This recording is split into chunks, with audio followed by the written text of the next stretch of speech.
Hello, welcome back to this course of videos on NoSQL databases, particularly MongoDB. Now, in the last lesson, we looked at what is NoSQL, and we really looked at the difference between NoSQL databases and the traditional, I've got a spreadsheet here, but relational databases.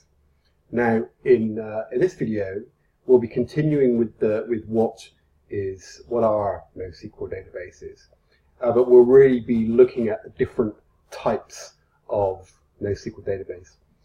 We touched upon the difference between a key value store and a document store in the previous one. We'll be fleshing that out in this video. Now, to start off, there are actually really four major types of NoSQL database. You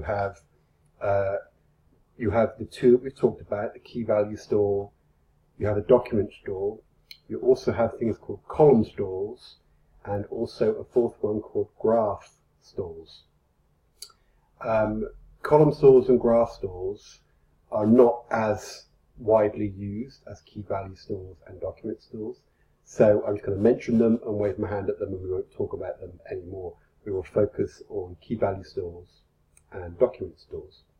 Now, the first thing to note about our key value stores is they are only, typically, they are only used in memory. They don't perform what is called persistent storage. So they don't store the data on disk. They just cache the data in memory. So really, these key value stores, they're not typically a database, not traditionally a database, because they don't store data on any physical medium. They are just storing the caching data in RAM. So often these key value stores will often actually be used in parallel with a traditional database that actually stores on a physical medium. It will sit in front of the database. So when the client makes a request for a particular request, the request will first look at the key value cache to see if this data is available in memory, because memory is much quicker than pulling from disk. Now, if it's available in the cache, in the key value store, it will pull it from there. If not, then it will go to the traditional database.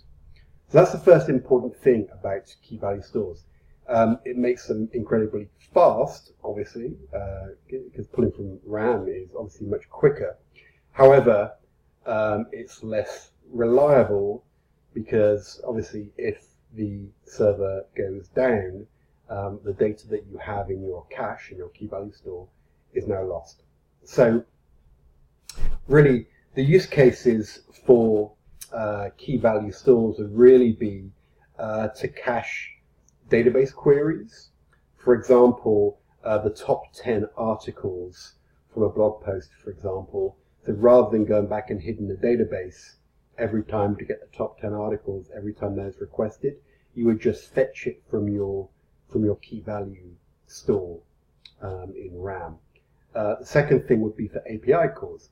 I mean, if your application was frequently having to reach out to, for example, the Twitter API and pull information back as part of client requests, you might want to store that Twitter data in a key value pair in your cache, in a key value store, sorry, in your cache, so it has quicker access to it.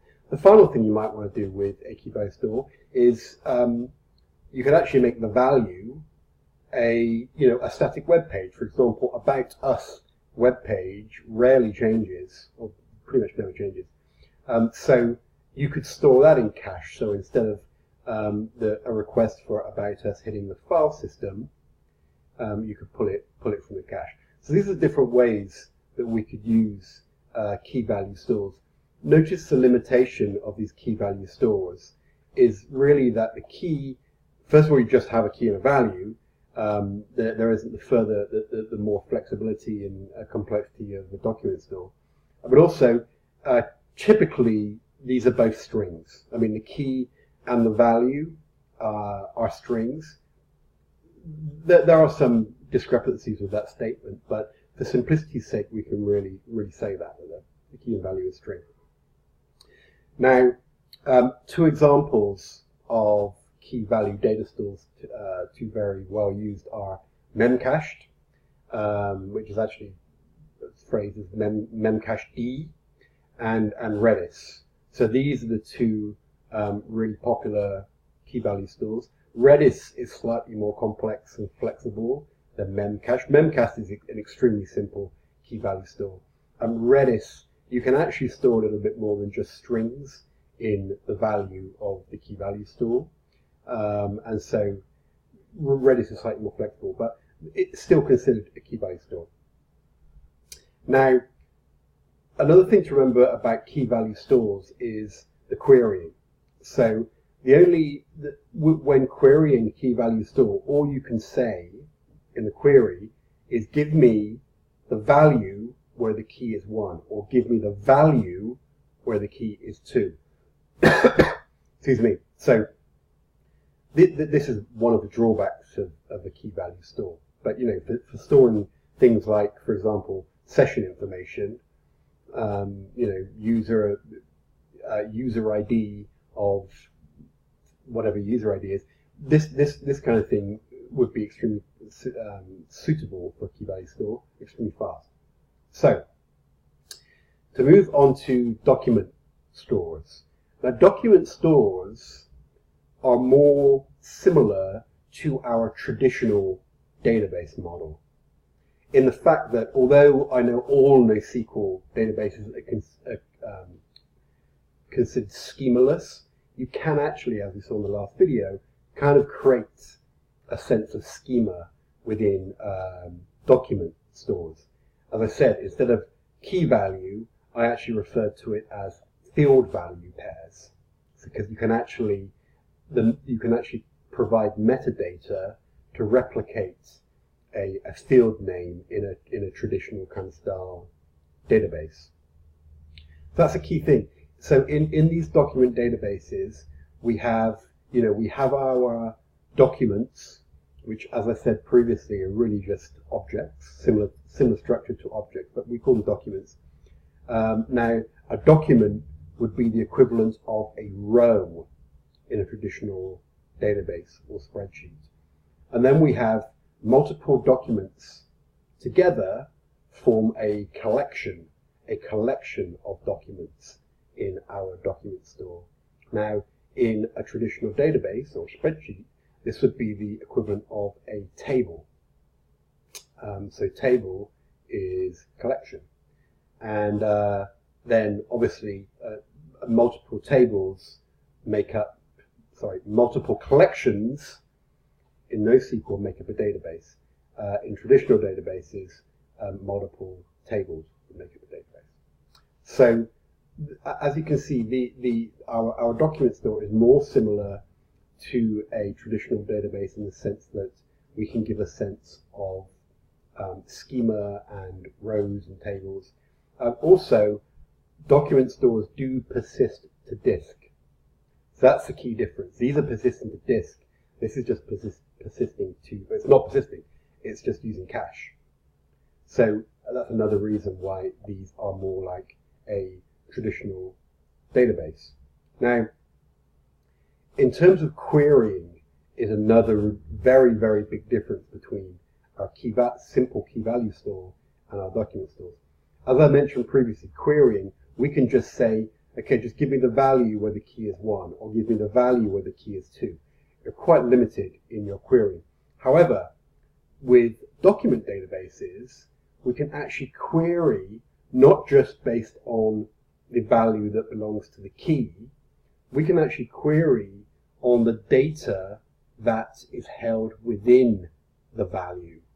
We can query on the data that's held within the value. So, for example, instead with my document store, I can actually say, give me all of the customer documents, give me all the customer objects where the name field contains an R, for example. And if I queried that on my collection here, remember collections are like tables, lots of documents together makes a collection. If I queried that here, it would give me both these records, because both Barak and Marcy have an R in there. So this is the key difference. There's a lot more flexibility in terms of querying when you move to document stores. So examples of document stores are the focus of this course of videos, which is MongoDB. There's also a very slightly more complex model, but still quite similar document store, which is called CatchDB. So are the two examples. One other thing to mention in terms of document stores is the extra flexibility that they have above key value stores. It's in the sense that we go back to our field value pairs here. Our values in document stores, our values, we can actually, it's not just, here I just have a string, Barak, I have a string, Marcy. You can actually have things called embedded objects. So this value can be a wide array of different types of complex objects. I could actually put in here, I could add another, I'll call it field, so another field value pair within this particular document here, document object. I could add another field value pair, which would be friends. The key would be friends, and the value could be multiple friend objects. And that would be called an embedded object. So you're not just putting a single value for your field value pair, you're actually embedding an object that can be complex. There's things called arrays that hold multiple values. You could, like I said, you could put friends as a key and have multiple friends. And for each of those friends, you could embed another object. You can go down and down the rabbit hole and embed objects within objects within objects. And then you can really see the power of querying, because you can query not just, as I said before, tell me all the names that have R in them. You can actually, if this is a complex embedded object, you can query at all levels down through the multiple embedded objects. And we'll be doing that in future videos, so I hope to see you then.